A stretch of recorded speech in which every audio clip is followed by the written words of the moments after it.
Thank you so much. Good job. I've done this before. Hello, Miami. Welcome. We're about to onboard another billion people into Web3. It starts right here, Miami, capital of crypto. Welcome, everyone. My name is Ivan Dimov, Chief Marketing Officer at the American Crypto Academy. Pleasure to be here on stage with all of you and share this space. Let's go. And I'm going to let each of us introduce ourselves. We'll start with you, Alana. Welcome. Hello, I am Alana. I'm a retired registered ICU nurse of 13 years. I'm now a Web3 educator. I am a two-time EdTech founder. I spend my time educating women, children, and elderly how to onboard into Web3. I am a professional trader. I trade with FTMO full-time. In addition to that, I love helping people. And I am the Jacksonville Blacks in Technology chapter lead. Nice to meet you, everyone. My name is Eric Davey, and I'm here today promoting the Animal Friends project, one of the most beautiful projects out there in the blockchain, uniting animal lovers all around the world.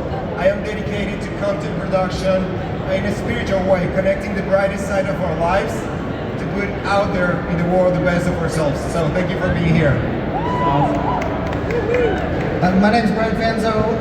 I'm the host of NFT 365, a daily podcast that decided to buy an NFT every day from November 11th, 2021 to November 11th, 2022.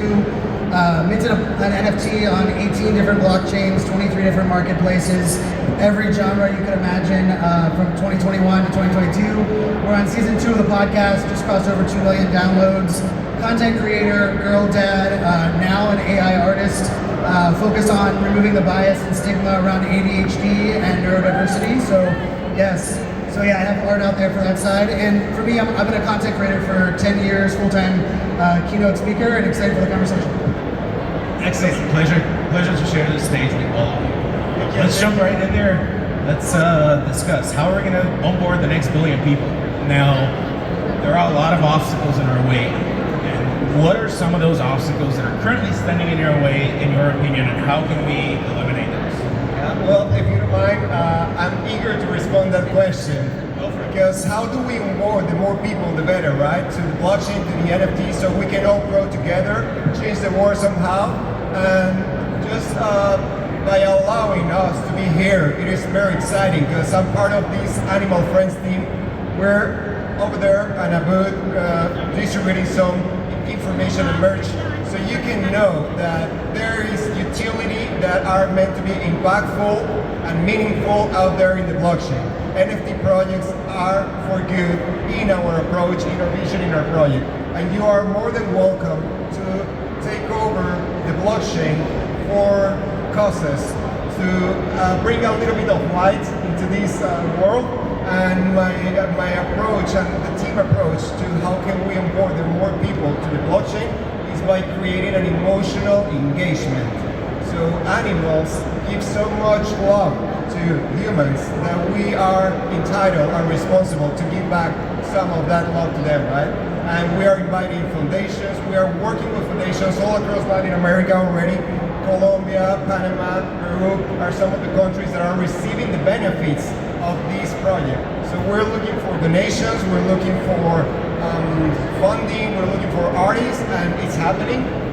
You are all invited to learn more about this project. It is going live today as we speak. It's the half price. There is a 50% reduction as a way to welcome all of you guys. It's going to be for the first 500 NFTs, and it's going to be running until they get sold out. So wait until tonight, because the gas fees are a little bit higher right now, and stay tuned.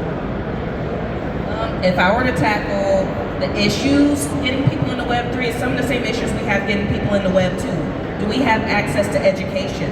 Is it affordable for people? Some of the basic roles that we need are like UX, UI. That's making things pretty. It's the aesthetic. So a typical seat at a UX, UI bootcamp is $15,000. Recently we had an endowment with Brain Station where we got 4 free seats to get people into UX, UI. They could just attend school for free. But what we found is that a lot of people didn't have time for childcare. They take care of their parents. I'm in that sandwich generation where I take care of my parents and I may be taking care of young kids. So we need to focus on things like, can we fund people to take care of their children, take care of their parents, so they can attend these classes and courses. The other thing is education. A lot of these companies are speaking with a lot of jargon, very highbrow, and it flies over most people's heads. We need to bring the level of education down. Honestly, the average education level, the comprehension level in the U.S. is 3rd grade. I didn't know if y'all knew that, but the average U.S. citizen comprehends at a 3rd grade level. So as an educator, as a nurse, I spent the bulk of my time explaining very hard, difficult topics like, you just had a heart attack, let me explain that to you. I roll that same thought process over into Web3 education, like, okay, you're putting money at risk here. Let's do safety first. Let's make sure your seed phrases are safe. Let's make sure you know what button you're clicking on. You know how they got fake spam emails out there? Let me teach you what a fake crypto.com email looks like. Let me teach you what a fake Coinbase email looks like, so you're not giving away your IP address, giving away your money. So I hold small classes on Sunday afternoons, and I teach women, children, and elderly how to get in this space safely, because I don't want people to get rugged, ran over. So I think safety is the biggest issue, and then also access to equitable and affordable education for people. Man, I love that. One of the problems we have is we need you promoting that out at a greater level. I tell you what, and that jacket is stunning. I'm a fan. I think the education thing is an interesting cross section right now, because I think we have a problem with not just educating, but training the trainer.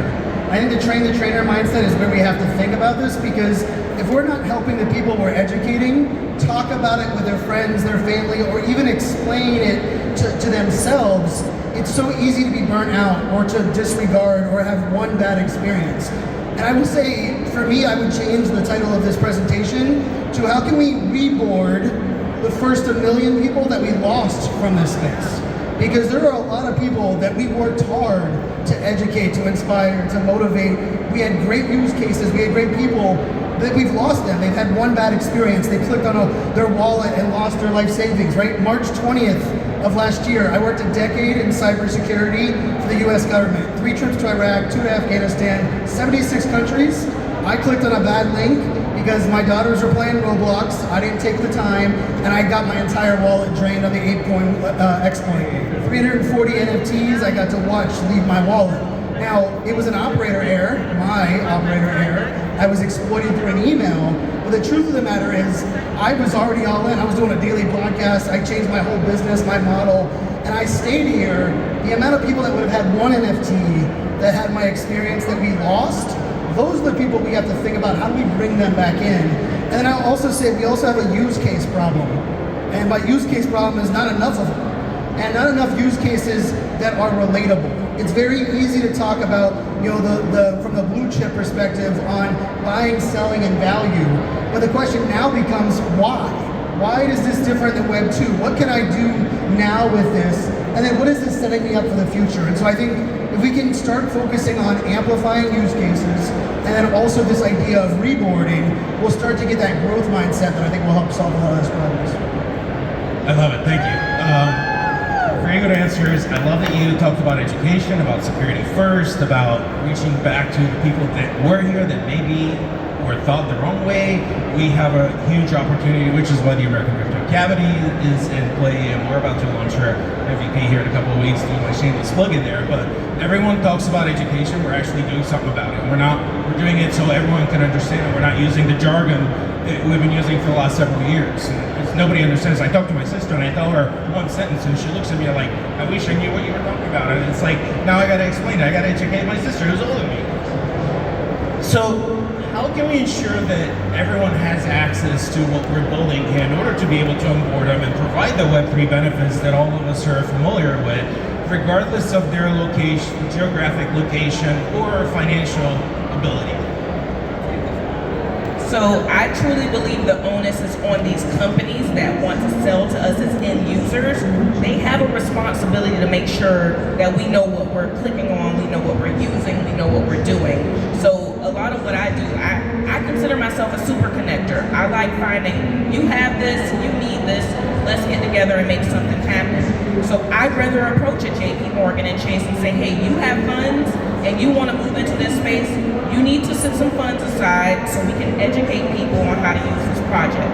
I really think a lot of these larger companies and entities that do have resources have a social responsibility to educate us. You can't just expect us to be consumers all the time. It used to be a point where school was trade-based.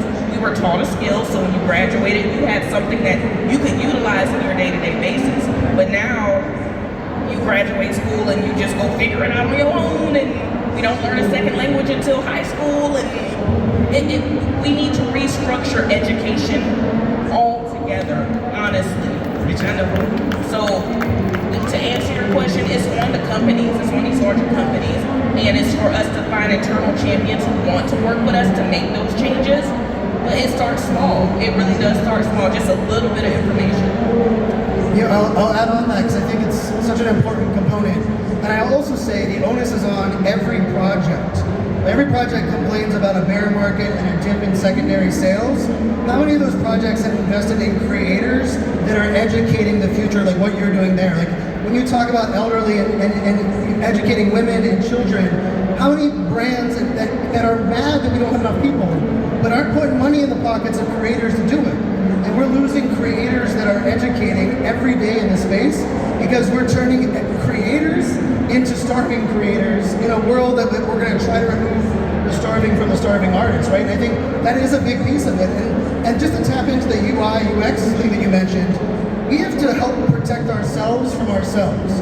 Like, I think everyone should message MetaMask, not on Twitter because you have 3,400 bots that will reply, but the fact that every single action in your MetaMask wallet, the button is the same color, is asinine.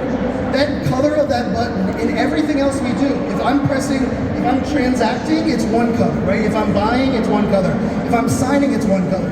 But in this space, it's the same damn thing. And so like, part of the problem in like the barrier to entry is the nuanced like the basics of UX UI to protect ourselves.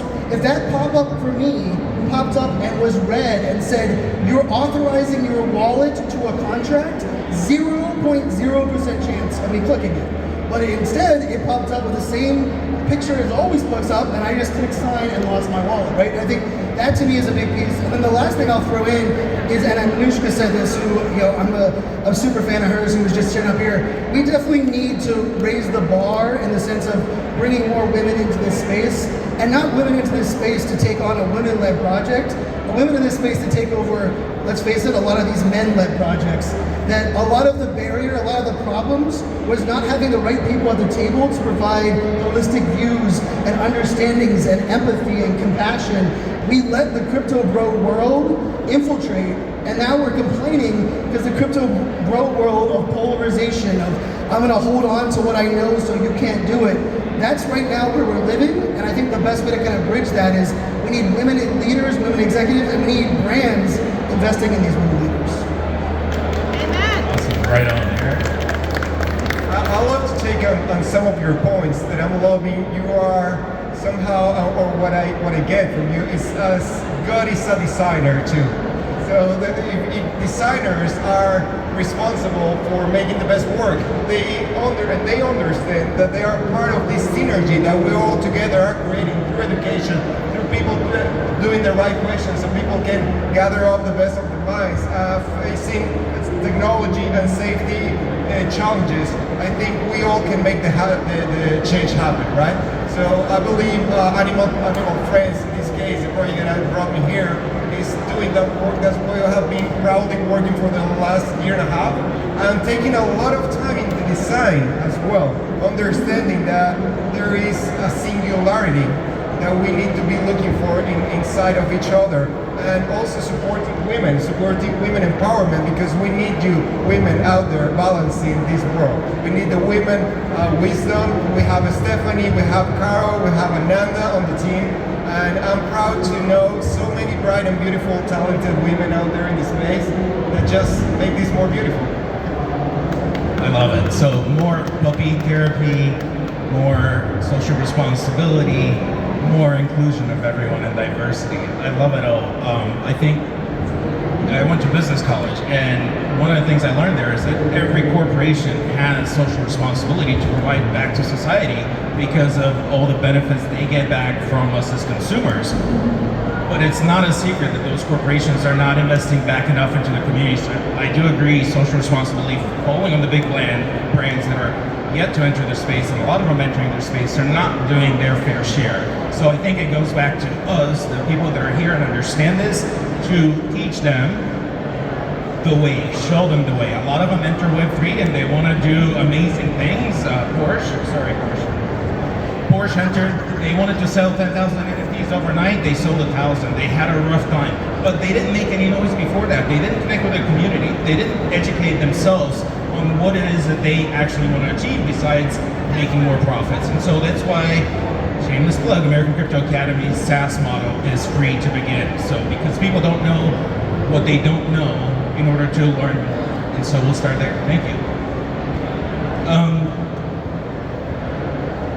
I want to change it a little bit and ask, what are some ethical considerations that we need to take as we keep building out Web3 and onboarding the next billion? If we're talking ethics, we're not just talking about diversity and inclusion, but we're also talking about affordability. We're also talking about ownership. I know y'all might remember that FN Mecca thing that happened a few months ago, where a creator literally copied the entire swag of someone and made an AI-generated artist and got 1 million followers and kicked out the original person he copied the swag from.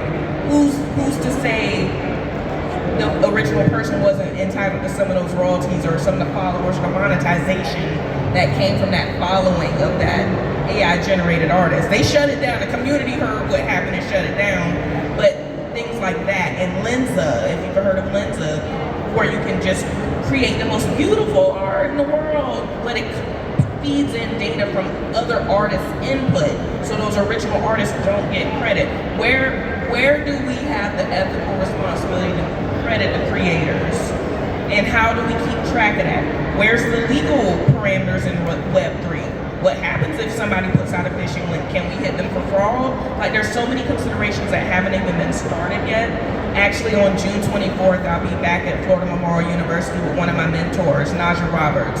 She's a pioneer inside of the crypto space. She's one of the OG Bitcoin miners, and we're going to be talking about legal, ethics, Bitcoin, everything. Because these conversations, like 15 minutes is not enough time to go over this, but there's so many things that are unexplored. We need lawyers. We need lawyers from diverse backgrounds. We need people who have the 360 deals happening. And you remember TLC and Tony Braxton, they got reamed in the music industry. We don't need the same thing to happen again in the Web3 space. So ethics is important on so many different levels, especially in education. Like a lot of these jobs that people are applying to, traditional Web 2 jobs are Web 3 jobs. It just has a different flair to it. So what has the accessibility been like for Web 2 jobs? You can see, you can look at the demographics in Web 2 now. If the same makeup is transferring over to Web 3, we're not doing enough to get people who look like me, my cousin, my uncle into this space. So we have some social responsibilities to do too. Love that. I think not only do we have that responsibility, but we have to stop waiting for someone else to do it for us.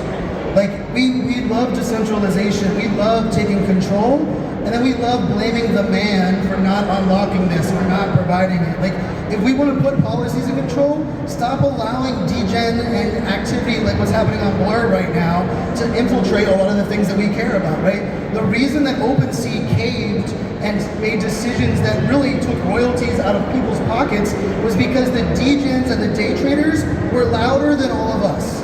And so for all of us that we care about ethical decisions being made, we care about diversity and inclusion, we care about transparency.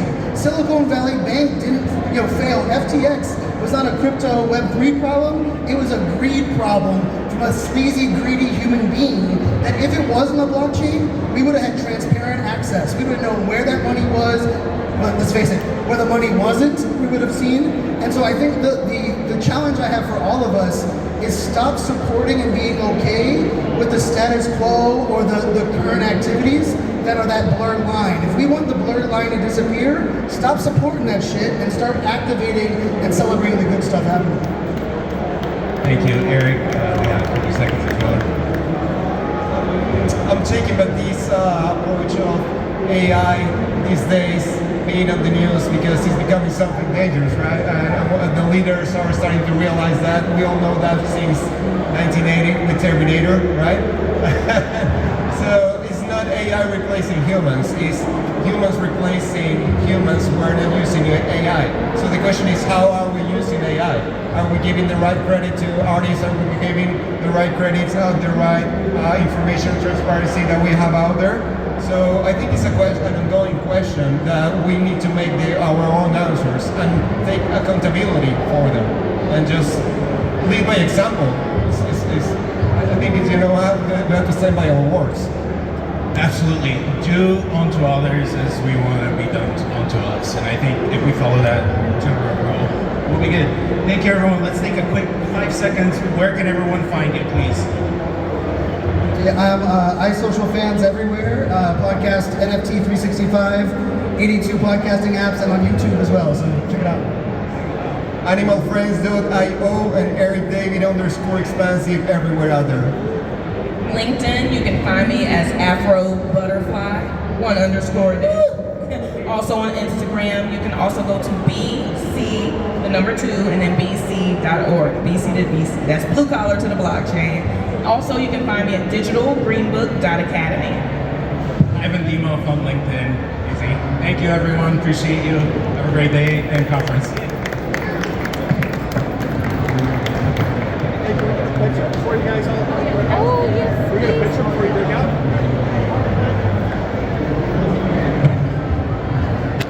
Oops, I'm sorry. Oh, thank you. Yes. You got it? Okay. Okay. Right here.